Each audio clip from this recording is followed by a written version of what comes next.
राहुल गांधी ने आज केरल के वायनाड से पर्चा भरा, लेकिन वायनाड जाकर भी राहुल गांधी का स्मृति ईरानी से पीछा नहीं छूटने वाला, क्योंकि स्मृति ईरानी भी वायनाड पहुंचने वाली है। स्मृति ईरानी पिछले चुनाव में राहुल गांधी को अमेठी में हरा चुकी है। अब स्मृति ईरानी के बारे में कहा जा रहा है कि वो गुरुवार को राहुल गांधी की वायनाड सीट का दौरा करने जा रही हैं। गुरुवार को वायनाड के बीजेपी कैंडिडेट का नॉमिनेशन है।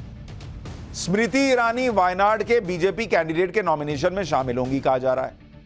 वायनाड से बीजेपी ने केरल के प्रदेश अध्यक्ष के सुरेंद्रन को टिकट दिया है।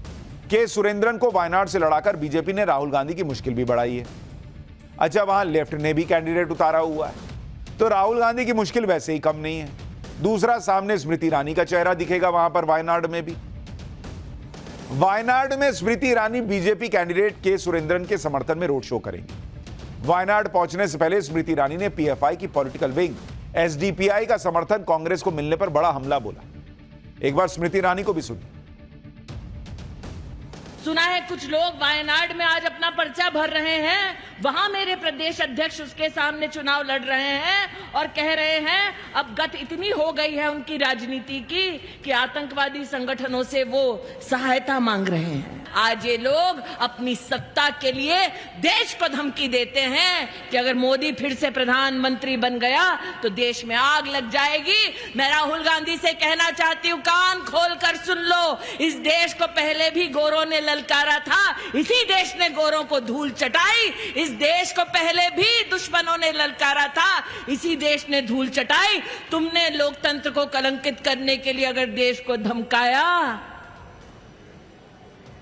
तो ये देश छेड़ता तो नहीं, लेकिन छेड़ा जाता है तो ये देश।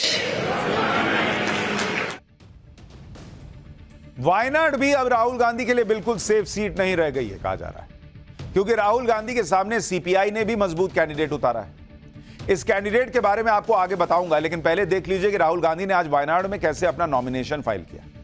वायनाड में राहुल गांधी के नामांकन भरने के दौरान उनकी बहन प्रियंका वाड्रा भी उनके साथ थी।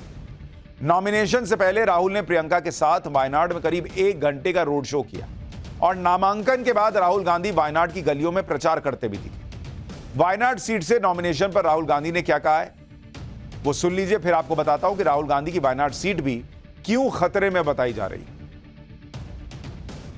ये जो लड़ाई है ये लोकतंत्र और कॉन्स्टिट्यूशन, संविधान को बचाने की लड़ाई है। एक तरफ कांग्रेस पार्टी और इंडिया अलायंस लोकतंत्र के लिए लड़ रहे हैं, संविधान के लिए लड़ रहे हैं, और दूसरी तरफ प्रधानमंत्री मोदी जी, अमित शाह जी और बीजेपी के लोग, आरएसएस के लोग संविधान को और लोकतंत्र को खत्म करने में लगे हुए हैं। राहुल गांधी ने वायनाड सीट पर पिछले लोकसभा चुनाव में बड़े अंतर से जीत दर्ज की थी। इसी भरोसे पर राहुल गांधी इस बार भी वायनाड सीट से चुनाव लड़ने पहुंच गए। हालांकि इस बार केरल की मुस्लिम और ईसाई बहुल इस सीट पर राहुल गांधी की राह आसान नहीं दिख रही, क्योंकि वायनाड से राहुल की दावेदारी को लेकर इंडी गठबंधन में कांग्रेस की सहयोगी लेफ्ट पार्टियां नाराज हो गई। सीपीआई महासचिव ए राजा ने राहुल के वायनाड से चुनाव लड़ने के फैसले को शॉर्ट साइटेड फैसला बता दिया और साफ कह दिया कि इसका इंडी गठबंधन को लेकर अच्छा मैसेज नहीं जाएगा। इसलिए लेफ्ट ने वायनाड सीट पर राहुल गांधी के खिलाफ अपना पूरा जोर लगा दिया है। राहुल गांधी के नॉमिनेशन से 2 घंटे पहले ही एलडीएफ यानी लेफ्ट डेमोक्रेटिक फ्रंट की कैंडिडेट और सीपीआई नेता एनी राजा ने वायनाड सीट से नॉमिनेशन किया। एनी राजा ने वायनाड में रोड शो भी किया और दावा किया कि वो पिछले 1 महीने से वायनाड में लोगों से बात कर रही हैं और लोग वायनाड के लोकल मुद्दों की अनदेखी को लेकर अपने मौजूदा सांसद राहुल गांधी से काफी नाराज हैं। यानी कहने को जो लोग इंडी गठबंधन में वही बता रहे हैं कि राहुल गांधी सांसद के तौर पर वायनाड में फेल है। वैसे कांग्रेस खुद को नरेंद्र मोदी का सबसे बड़ा चैलेंजर मानती है, लेकिन इस बात पर लोग कांग्रेस की खिल्ली उड़ाते हैं, क्योंकि कांग्रेस की हालत यह हो गई है कि उनके नेता रात को नरेंद्र मोदी को कोसते हुए सोते हैं, सुबह उठकर बीजेपी ज्वाइन कर लेते हैं। यही काम आज बॉक्सर विजेंदर सिंह ने कर दिया। विजेंदर सिंह ने आज अचानक बीजेपी ज्वाइन कर ली। दोपहर को जैसे ही यह खबर आई कि विजेंदर सिंह बीजेपी में शामिल होंगे, यह सुनकर बहुत लोग शॉक्ड रह गए, क्योंकि विजेंदर सिंह तो घनघोर मोदी विरोधी दिखते रहे। वो राहुल गांधी की ऐसी तारीफ करते थे कि जैसे राहुल गांधी से बड़ा नेता दुनिया में कोई नहीं है।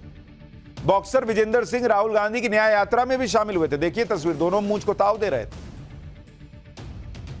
सबसे बड़ी बात यह है कि कल ही विजेंदर सिंह ने राहुल गांधी के 2 ट्विटर पोस्ट रीट्वीट किए थे, जिसमें एक में राहुल गांधी पीएम मोदी का मजाक भी उड़ा रहे थे और दूसरे ट्वीट में राहुल गांधी यह आरोप लगा रहे थे कि पीएम मोदी फिक्सिंग से चुनाव जीतकर संविधान बदल लेंगे। और ये भाई रात तक ये दोनों ट्वीट रीट्वीट कर रहे थे। लोग इसी बात पर कांग्रेस पर हंस रहे हैं कि रात को विजेंदर राहुल गांधी के मोदी विरोधी ट्वीट रीट्वीट कर रहे थे और सुबह उनका ऐसा दिल बदला कि बीजेपी में शामिल होने के लिए बीजेपी हेडक्वार्टर पहुंच गए।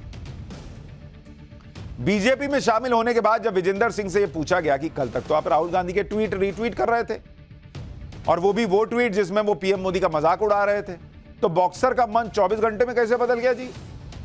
इस पर विजेंदर सिंह ने क्या जवाब दिया वो सुनिए। वो कह रहे हैं कि राहुल गांधी के ट्वीट रीट्वीट करने के बाद वो सो गए, फिर जब उठे तो लगा कि नहीं, ये तो मैं गलत कर रहा हूं, गलत प्लेटफॉर्म पर। उन्होंने खुद से कहा कि बीजेपी में आइए, यहां से सही दिशा में जाएंगे, इसलिए वो बीजेपी में आ गए। बॉस ये सोते हैं, सुबह उठ के इनको पता चलता है कि पिछला काम गलत कर रहे थे तो बीजेपी में चले गए। बीजेपी वाले इनको ढंग से सोने नहीं देंगे, कहेंगे पता चला कल को फिर कांग्रेस में गया। तब विजेंदर सिंह की इस बात पर सोशल मीडिया में लोग खूब हंस रहे हैं कि विजेंदर ने कोई बहाना नहीं बनाया, कोई इधर उधर की बात भी नहीं की, जो सीधी बात कहनी थी वो कह दी। विजेंदर ने कहा कि उनकी घर वापसी हो रही है और वो पहले की तरह गलत को गलत और सही को सही कहते रहेंगे। सुनिए विजेंदर सिंह को, फिर बताएंगे कि विजेंदर बीजेपी में शामिल होकर क्या करने वाले। एक तरह से कहते घर वापसी हो रही है मेरी। तकरीबन 19 में मैं चुनाव लड़ा था और ऑलमोस्ट 5 साल होने वाले हैं, अभी 4 साल होने वाले हैं।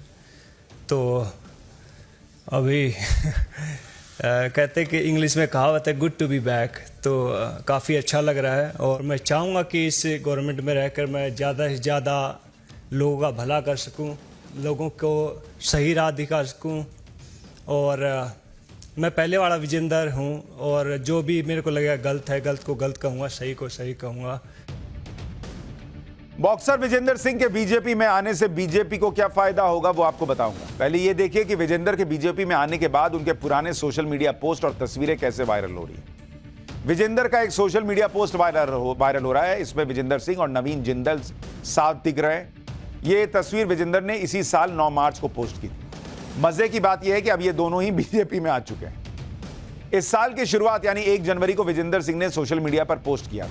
उसमें लिखा था कि पहले मुसलमान, फिर किसान, उसके बाद जवान, फिर पहलवान और अब ड्राइवर, थोड़ा सब्र करो, अगला नंबर आपका। इस पोस्ट के जरिए विजेंदर सिंह ने बीजेपी पर निशाना साधा था। अब विजेंदर सिंह के इसी तरह के पोस्ट और तस्वीरें वायरल हो रही है। लोग पूछ रहे हैं कि भाई कल तक तो गाली दे रहे थे, आज सोया सुबह उठ के बीजेपी में। लेकिन ऐसा थोड़ा ही होता है कि कोई रात तक किसी को गाली दे और सुबह उठकर उसी के साथ खड़ा हो जाए। विजेंदर सिंह के बारे में तो कल तक ये तक कहा जा रहा था कि विजेंदर मथुरा में इंडी गठबंधन की तरफ से कांग्रेस के कैंडिडेट हो सकते हैं। बीजेपी की सिटिंग सांसद हेमा मालिनी को कड़ी टक्कर देने वाले हैं इंडी गठबंधन की तरफ से। लेकिन विजेंदर अब बीजेपी में आ गए तो इंडी गठबंधन का मथुरा प्लान भी फेल होता दिख रहा है। अब इंडी गठबंधन को मथुरा से कोई और कैंडिडेट देखना होगा, क्योंकि जिन विजेंदर सिंह को कांग्रेस मथुरा से कैंडिडेट बनाने के बारे में सोच रही थी वो तो अब मथुरा में बीजेपी की कैंडिडेट हेमा मालिनी का प्रचार करते दिखेंगे। कहानी ही पलट गई। लेकिन सवाल यह है कि क्या सिर्फ दूसरों का प्रचार करने के लिए विजेंदर सिंह बीजेपी में आए हैं या वो भी चुनाव लड़ेंगे? अगर उन्हें चुनाव लड़ना है तो मुश्किल यह भी है कि विजेंदर के गृह राज्य हरियाणा में बीजेपी सभी सीटों पर ऑलरेडी कैंडिडेट उतार चुकी है। विजेंदर को हरियाणा से टिकट तभी मिल सकता है जब बीजेपी अपना कोई कैंडिडेट बदले। मथुरा से विजेंदर का चुनाव लड़ना संभव नहीं, क्योंकि वहां से हेमा मालिनी को बीजेपी का टिकट ऑलरेडी मिला हुआ है। वो कल नामांकन भी कर देंगी। विजेंदर सिंह जाट समुदाय से आते हैं तो उन्हें पश्चिमी यूपी या फिर राजस्थान की किसी सीट से टिकट मिलने की उम्मीद होगी। राजस्थान में बीजेपी ने अभी 22 सीटों पर कैंडिडेट घोषित किए। 3 सीटें अभी होल्ड पर हैं। हो सकता है वहां से विजेंदर को उम्मीद हो कि उन्हें टिकट मिल जाएगा। बॉक्सर विजेंदर सिंह किस डील के तहत बीजेपी में आए, ये तो कुछ दिन में क्लियर हो ही जाएगा।